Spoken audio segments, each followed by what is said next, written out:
अब आगे के दो श्लोकों में ध्यान योग के लिए उपयोगी नियमों का क्रमशः व्यतिरेक और अन्वय रीति से वर्णन करते हैं। नात्यश्नतस्तु योगो अस्ति न चैकांतमनश्नतः न चाति स्वप्नशीलस्य जागृतो नैव चार्जुन। हे अर्जुन, यह योग न तो अधिक खाने वाले को और न बिल्कुल न खाने वाले को तथा न अधिक सोने वाले को और न बिल्कुल न सोने वाले का ही सिद्ध होता है। व्याख्या।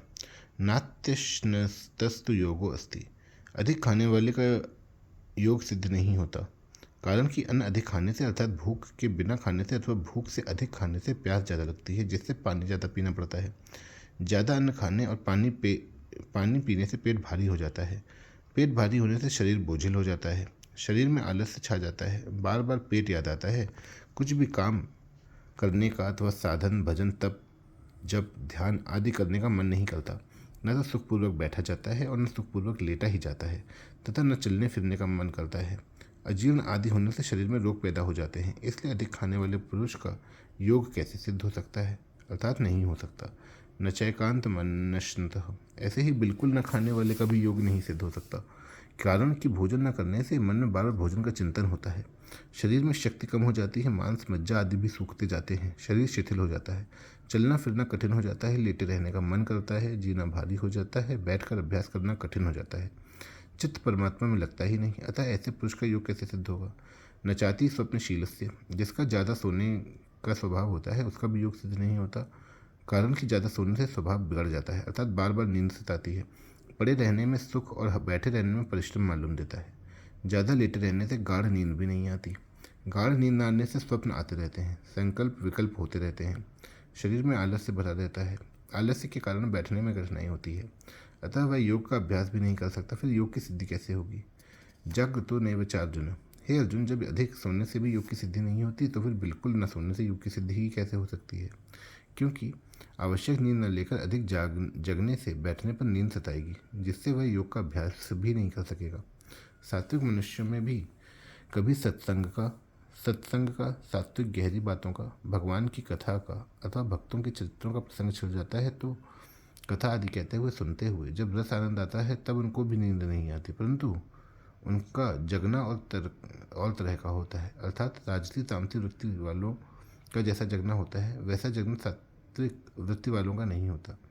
उस जगने में सात्विक मनुष्यों को जो आनंद मिलता है उसमें उनको निद्रा के विश्राम की खुराक मिलती है। अतः रातों जगने पर भी उनको और समय में निद्रा नहीं सताती। इतना ही नहीं, उनका वह जगना भी गुणातीत होने में सहायता करता है, परंतु राजसी और तामसी वृत्ति वाले जगते हैं तो उनके और समय में निद्रा तंग करती है और रोग पैदा करती है। ऐसे ही भक्त लोग भगवान के नाम जप में, कीर्तन में, भगवान के विरह में भोजन करना भूल जाते हैं। उनको भूख नहीं लगती तो वे अनशनतः नहीं है, कारण कि भगवान की तरफ लग जाने से उनके द्वारा जो कुछ होता है वह सत हो जाता है। युक्ताहार विहारस्य युक्त चेष्टस्य कर्मसु युक्त स्वप्नावबोधस्य योगो भवति दुःखः। दुखों का नाश करने वाला योग तो यथा योग्य आहार और विहार करने वाले का, कर्मों में यथा योग्य चेष्टा करने वाले का तथा यथा योग्य सोने और जागने वालों का ही सिद्ध होता है। व्याख्या। युक्ताहार विहार से भोजन सत्य और न्यायपूर्वक कमाए हुए धन का हो, सात्विक हो, अपवित्र ना हो।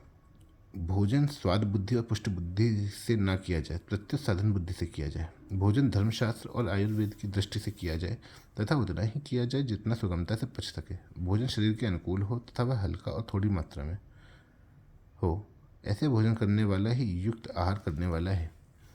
विहार भी यथा योग्य हो, अर्थात ज़्यादा घूमना फिरना ना हो। प्रत्युत स्वास्थ्य के लिए जैसे हितकर हो वैसे ही घूमना फिरना हो।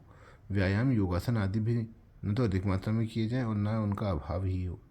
ये सभी यथा योग्य हों, ऐसा करने वाले को यहाँ युक्त विहार करने वाला बताया गया है।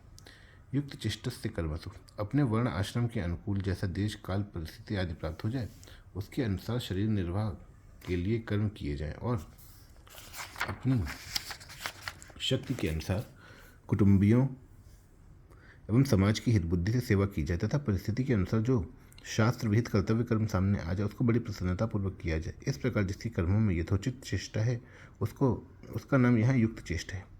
युक्त स्वप्नावबोधस्य, सोना इतनी मात्रा में हो जिससे जगने के समय निद्रा आलस्य न सताए। दिन में जागता रहे और रात्रि के समय भी आरंभ में तथा रात के अंतिम भाग में भी जागता रहे, रात के मध्य भाग में सोए।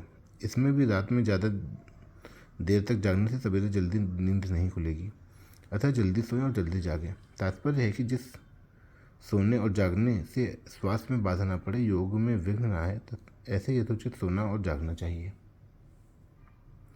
यहाँ युक्त स्वप्न से कहकर निद्रावस्था को ही यथोचित कह देते तो योग की सिद्धि में बाधा नहीं लगती थी, और पूर्व श्लोक में कहे हुए अधिक सोना और बिल्कुल न सोना, इसका निषेध यहाँ यथोचित सोना कहने से ही हो जाता। तो फिर यहाँ अवबोध शब्द देने में क्या तात्पर्य है? यहाँ अवबोध शब्द देने का तात्पर्य है जिसके लिए मानव जन्म मिला है उस काम में लग जाना, भगवान में लग जाना, अर्थात सांसारिक संबंध से ऊंचा उठकर साधना में यथा योग्य समय लगाना, इसी का नाम जागना है। यहाँ ध्यान योगी के आहार विहार, चेष्टा, सोना और जगना, इन पांचों के युक्त यथा योग्य कहने का तात्पर्य है कि वर्ण, आश्रम, देश, काल, परिस्थिति, जीविका आदि को लेकर सबके नियम एक समान नहीं चल सकते, अतः जिसके लिए जैसा उचित हो वैसा करने से दुखों का नाश करने वाला योग सिद्ध हो जाता है। योगो भवति दुःखः। इस प्रकार यथोचित आहार विहार आदि करने वाले ध्यान योगी का दुखों का अत्यंत अभाव करने वाला योगी सिद्ध हो जाता है। योग और भोग में विलक्षण अंतर है। योग में तो भोग का अत्यंत अभाव है, पर भोग में योग का अत्यंत अभाव नहीं है। कारण कि भोग में जो सुख होता है वह सहानुभूति, वो सुखानुभूति भी असत के संयोग का वियोग होने से होती है, परंतु मनुष्य की उस वियोग पर दृष्टि न रहकर असत के संयोग पर ही दृष्टि रहती है। अतः मनुष्य भोग के सुख को संयोग जन्य ही मान लेता है, और ऐसी मानने से ही भोग शक्ति पैदा होती है। इसलिए उसको दुखों का नाश करने वाले योग का अनुभव नहीं होता। दुखों का नाश करने वाले योग वही होता है जिसमें भोग का अत्यंत अभाव होता है। विशेष बात, यद्यपि यह श्लोक ध्यान योगी के लिए कहा गया है, तथापि इस श्लोक को सभी साधक अपने काम में ला सकते हैं और इसके अंतर अपना जीवन बनाकर अपना उद्धार कर सकते हैं। इस श्लोक में मुख्य रूप से 4 बातें बताई गई हैं: युक्त आहार विहार, युक्त कर्म, युक्त सोना और युक्त जागना। इन 4 बातों को साधक काम में कैसे लाए, इस पर विचार करना है। हमारे पास 24 घंटे और हमारे सामने 4 काम। 24 घंटों का 4 भाग देने, प्रत्येक काम के लिए 6 घंटे मिलते हैं। जैसे आहार विहार, भोजन, घूमना फिरना, इन शारीरिक आवश्यक कार्यों के लिए 6 घंटे। कर्म अर्थात खेती, व्यापार, नौकरी आदि जीविका संबंधी कार्यों के लिए 6, सोने के लिए 6 और जागने अर्थात भगवत प्राप्ति के लिए जप, ध्यान, साधन, भजन तथा कीर्तन आदि के लिए 6 घंटे। इन 4 बातों के भी 2-2 बातों के 2 विभाग हैं। एक विभाग उपार्जन अर्थात कमाने का और दूसरा विभाग व्यय अर्थात खर्चे का। युक्त कर्म और युक्त जगना, ये दो बातें उपार्जन की हैं। युक्त आहार विहार और युक्त सोना बातें व्यय की हैं। उपार्जन और व्यय, इन 2 विभागों के लिए हमारे पास 2 प्रकार की पूंजी है: सांसारिक धन धान्य और आयु। पहली पूंजी धन धान्य पर विचार किया जाए तो उपार्जन अधिक करना तो चल जाएगा, पर उपार्जन की अपेक्षा अधिक खर्च करने से काम नहीं चलेगा। इसलिए आहार विहार में 6 घंटे न लगाकर 4 घंटे से ही काम चला लो और खेती व्यापार आदि में 8 घंटे लगा दें। तात्पर्य है कि आहार विहार का समय कम करके जीविका संबंधी कार्यों में अधिक समय लगा दें। दूसरी पूंजी आयु पर विचार किया जाए तो सोने में आयु व्यर्थ खर्च होती है, अतः सोने में 6 घंटे न लगाकर 4 घंटे से काम चला लें और भजन ध्यान आदि में 8 घंटे लगा दें। तात्पर्य है कि जितना कम सोने से काम चल सकता है उतना चला लो और नींद का बचा हुआ समय भगवान के भजन ध्यान में लगा दो। इस उपार्जन की मात्रा तो दिन प्रतिदिन बढ़ती ही रहनी चाहिए, क्योंकि हम यहाँ सांसारिक धन वैभव आदि कमाने के लिए नहीं आए हैं, प्रत्युत परमात्मा की प्राप्ति करने के लिए ही आए हैं। इसलिए दूसरे समय से जितना समय निकाल सकें उतना समय निकालकर अधिक से अधिक भजन ध्यान करना चाहिए। दूसरी बात, जीविका संबंधी कर्म करते समय भी भगवान को याद रखें और सोते समय भी भगवान को याद रखें। सोते समय यह समझेंगे कि अब तक चलते फिरते बैठकर भजन किया है, अब लेट कर भजन करना है। लेट कर भजन करते करते नींद आ जाए तो आ जाए, पर नींद के लिए नींद नहीं लेनी।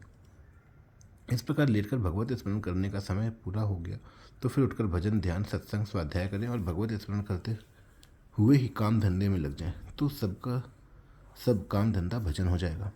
परिशिष्ट भाव। 16वां 17वां श्लोक ध्यान योगी के लिए तो उपयोगी है ही, अन्य योगियों साधकों के लिए भी बड़े उपयोगी हैं।